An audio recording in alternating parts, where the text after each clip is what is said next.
Workers from Gambia's health ministry are out trying to convince people to get vaccinated against COVID-19. It's hard going. In Gambia, uptake is low, a problem reflected across the continent even as vaccine doses are finally rushing in.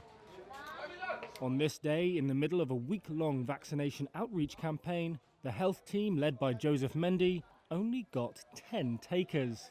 He says he'd been expecting 300. You have to convince them that the vaccine is safe, it's good, it's beneficial before they take it. Only 17% of Africa's 1.3 billion people are fully vaccinated against COVID-19. That's in part because richer nations hoarded supply last year. Now doses are arriving, but vaccination rates are falling.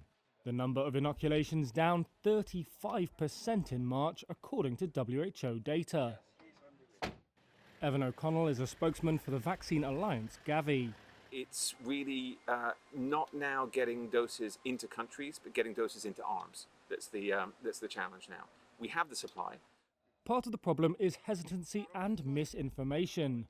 This is a continent where big pharmaceutical companies have in the past run dubious clinical trials, resulting in deaths. Mendy's next stop was a university where he says students have been receiving information about the vaccine. But he still encountered refusal after refusal. I'm good. Okay. Some ignored him, others said they were afraid of needles. I'm very afraid of injection. After 5 hours, he decided to change location. So you see, it's really frustrating. It's really frustrating. This is a situation we find ourselves in. So.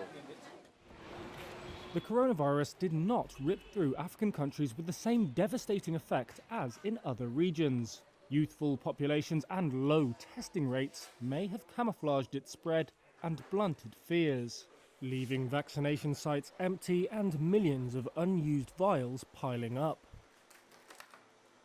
The poor coverage looks set to widen the gulf between Africa and affluent countries, where vaccination rates have soared above 70%. That also worries health experts, who say large unvaccinated populations increase the risk of new variants emerging.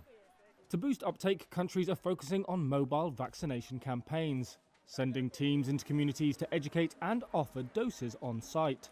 But such outreach is too expensive for many African nations, and health officials and workers say donor funding has been slow to arrive.